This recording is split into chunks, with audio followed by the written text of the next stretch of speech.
Hello Facebookers, this is Steve again, and I wanted to show you the delicious chicken soup south of the border style that I made today. And man, it is so good that you just can't eat one bowl of it. I mean, I've had two and I feel like I'm ready to explode. Anyway, it's called south of the border because it has red chili sauce in it, which is not hot, and but it gives it a wonderful, delicious flavor, like at a Mexican restaurant. And this is the chicken, which is kind of, I hate it when it turns stringy, but you know, when you over cook the chicken, making the stock, the meat gets stringy, but that's okay. Meat's meat.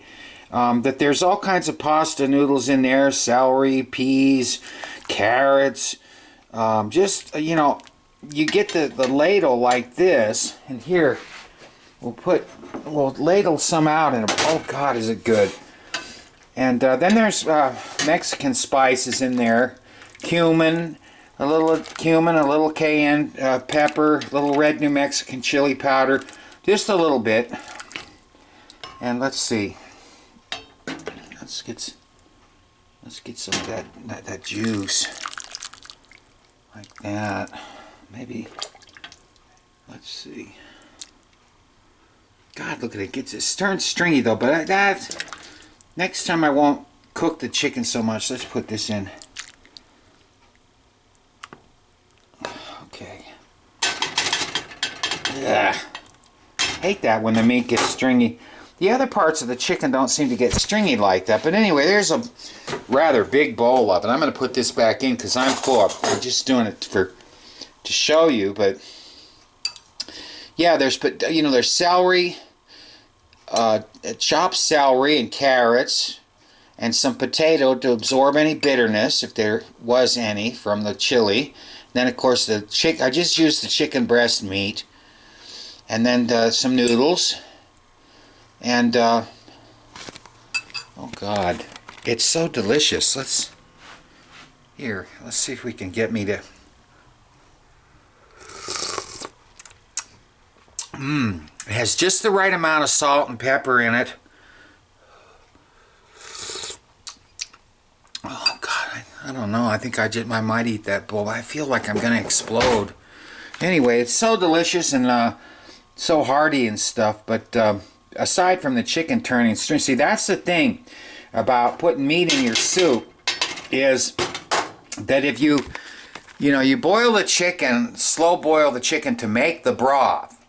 But there's a certain time element involved in that. If you overdo it, then the meat, is stringy. So, like probably 2.5 to 3 hours at the most.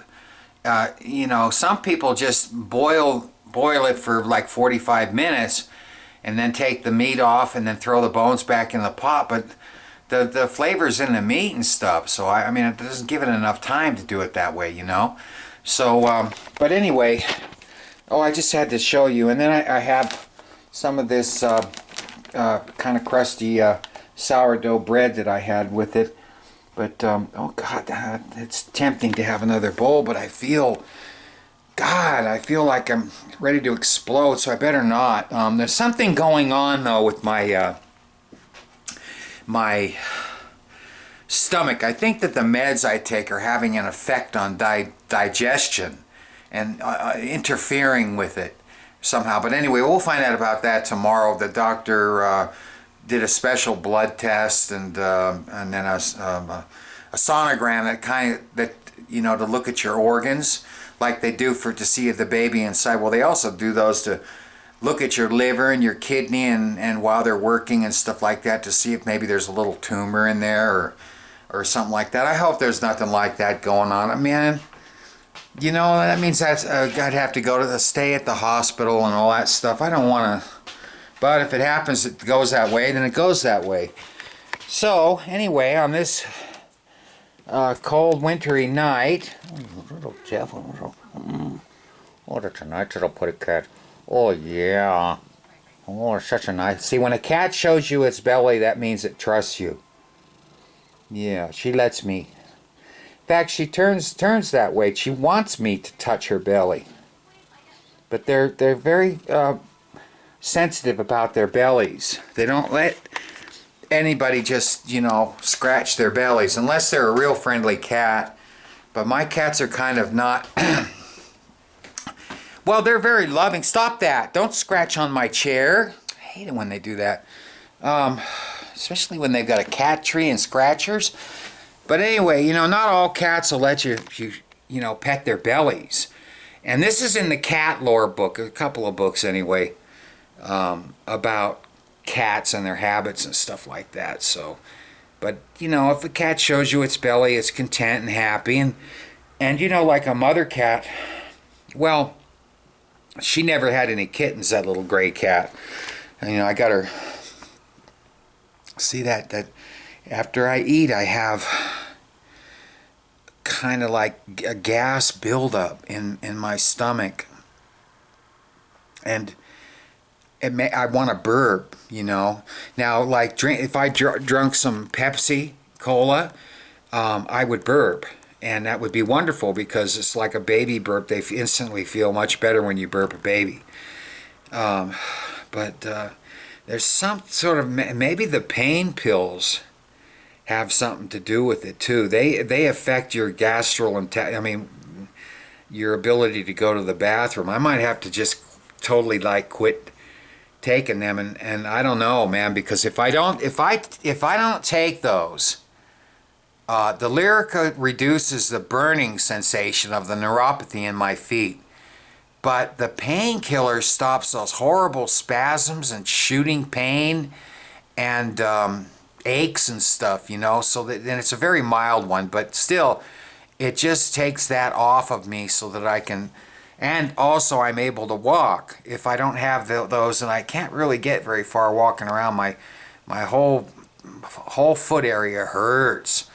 So, you know, so they are a lifesaver. But if it's interfering with my processes like that and being able to digest food, then just going to have to find some other way, probably marijuana.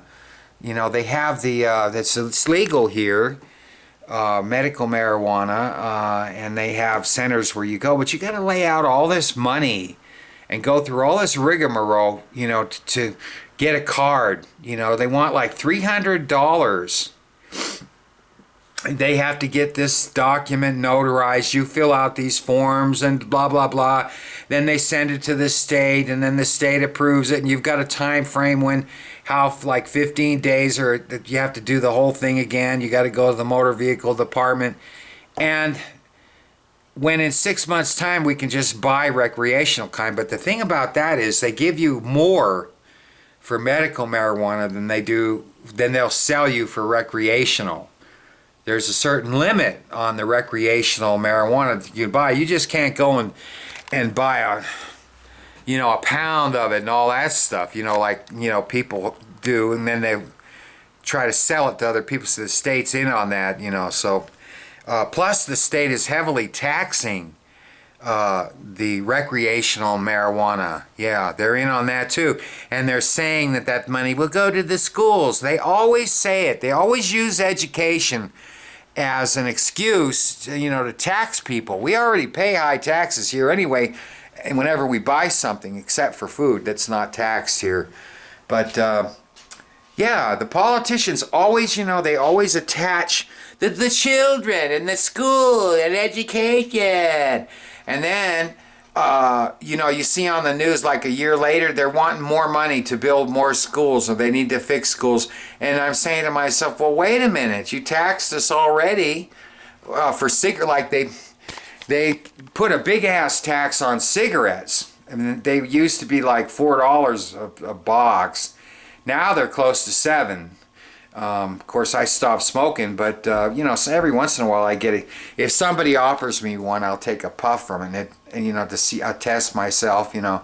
But I never revert, because the fucking they think, you know, $7 for a pack a day. Come on, man, that's like it's about $50 a week to smoke here in Nevada. I'm talking, you know, for those of you who are watching that aren't in Nevada. I mean, some places like New York, I guess they're like $12 a pack there. They're really, and that's what the governor's striving to achieve, just like New York and Hawaii, another rip-off state. You know, they want to really tax the shit out of that stuff, and they're not giving people voice. Some people like tobacco.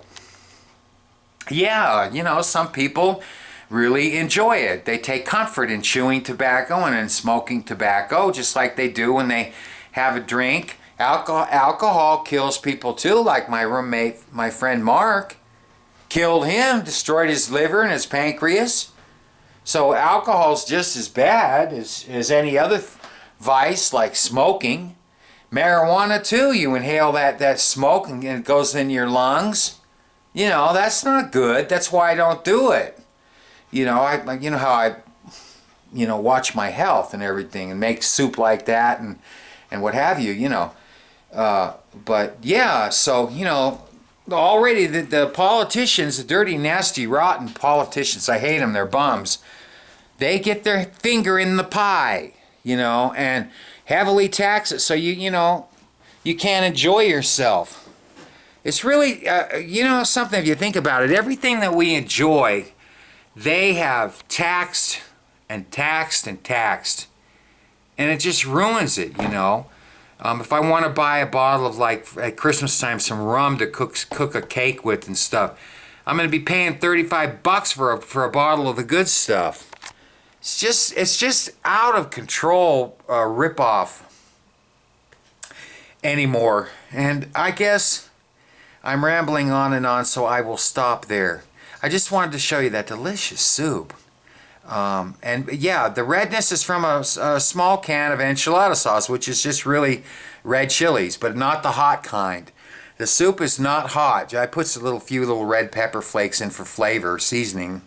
But man, it makes all the difference in plain old bland, you know, chicken soup. You know, if you add a few spices to it and stuff, it really just tastes wonderful. So I'll eat on that for a few days.